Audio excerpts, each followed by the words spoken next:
Hi friend, চলে এসেছি আবার একটা নতুন ভিডিওর সঙ্গে। টাইটেল থাম্বনেল থেকে বুঝে গেছো ভিডিওটা কি হতে চলেছে। তো সকাল সকাল উঠে পড়েছিলাম কলকাতা যাওয়ার উদ্দেশ্যে। তো আজ কিন্তু আমি আর আমার বুনজি যাচ্ছি হচ্ছে কলকাতায় সৌরভের সাথে। তো সৌরভের ওখানে কাজ রয়েছে, তো ও তো কলকাতা যায়, তো সেই জন্য আমরাও ভাবলাম যে তাহলে যাওয়া যাক। আর সঙ্গে কিন্তু আমার কিছু দিদিদের সঙ্গে দেখা করার কথা ছিল, তো তাদেরকে আমি বলে দিয়েছিলাম আগের দিন রাতে যে দিদি দেখা করবে। তখন দিদি বলল ঠিক আছে।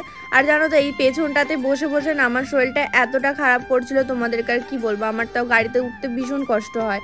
তো যাই হোক, মাঝ রাস্তায় দাঁড়িয়ে কিন্তু আমরা কিছু খাওয়া দাওয়া করে নিয়েছিলাম, মানে ব্রেকফাস্ট করে নিয়েছিলাম, তো কারণ অনেকটাই সকালবেলা বেরিয়েছি আমরা। আর তারপর দেখো আমি সামনের সিটে বসেছি, কারণ আমার সামনের সিটে বসলে বললো যে শরীরটা খারাপ কম করবে, ওই জন্য আমি সামনের দিকে বসেছিলাম, ওদেরকে পেছনের দিকে দিয়ে দিয়েছিলাম। আর এদিকে সৌরভ আর মানে সবাই দেখছি ঘুমাচ্ছে, মানে সৌরভ তো ঘুমাচ্ছে, সঙ্গে দেখছি মানে আমার বুনজিও ঘুমাচ্ছে, একমাত্র আমি জেগে জেগে দেখছি পুরো রাস্তা যাচ্ছি। আর আমি চাইছিলাম না ঘুমাতে, আর সামনের সিটে বসে তো ঘুমাতেই নেই, আমাকে বলছে একদম না, সামনের সিটে বসে কিন্তু ঘুমানো যাবে না। যাক, অনেকটা রাস্তা কিন্তু পেরোনোর ছিল, আর অনেকটা রাস্তা কিন্তু পেরিয়ে প্রায় ঢুকে গেছি কলকাতায়। আর জানো তো এই জার্নিংটা আমার ভীষণ কষ্ট হয়, মানে গাড়িতে করে যাতায়াত করা আমার যে কি কষ্টকর আমি তো কি বলবো। তো আমার তো খুবই খারাপ লাগে, খুবই মানে শরীরটা অস্বস্তি হয়। তারপরেও আজকে সামনের সিটে বসেছিলাম বলে আমার একদম অল্প কষ্ট হয়েছে। সামনের সিটে বসলে একটু কমই কষ্ট হয়, আর পেছন দিকটায় কি জানি কেমন হয়, গা পাকায়, কেমন গা গোলাতে থাকে।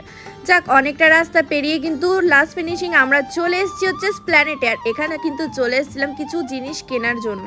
কি কি কিনেছি সেগুলো তোমাদেরকে পরে পরে দেখিয়ে দেবো। আর এখানে জানো তো একদম মানে অনেক দোকান উঠে গেছে, দেখলাম আগে যত দোকানগুলো সব ছিল অনেক দোকানগুলো সব উঠে গেছে। আর আমরা এখানে এসে যা বিল করেছি, মানে তোমাদেরকে কি বলবো, সব টাকা মনে হয় এখানে এসেই শেষ হয়ে গেল। কিছুই কিনি নাই, তাও অনেক টাকা। কত টাকার বিল হয়েছে? হ্যাঁ জানি, 2000 টাকা, 2000।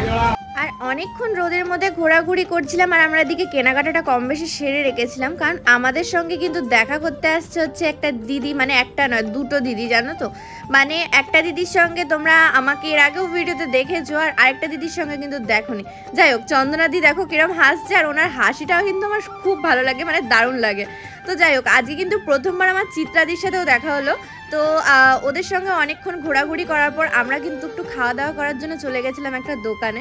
তো ওখান থেকে কিন্তু আমরা মানে চাউমিন কিনে, মানে 1 প্লেট চাউমিন কিনেছিলাম, দিয়ে ওখান থেকে আমি আর আমার বুনজি দুজন মিলে ভাগাভাগি করে খেয়ে নিয়েছিলাম।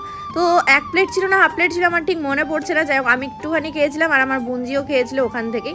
তো আমরা দুজন মিলে ওখান থেকে ভাগাভাগি করে খেয়ে ওখান থেকে বেরিয়ে পড়েছিলাম। আর অনেক অনেক অনেক ঘুরেছি, অনেক কেনাকাটা করেছি।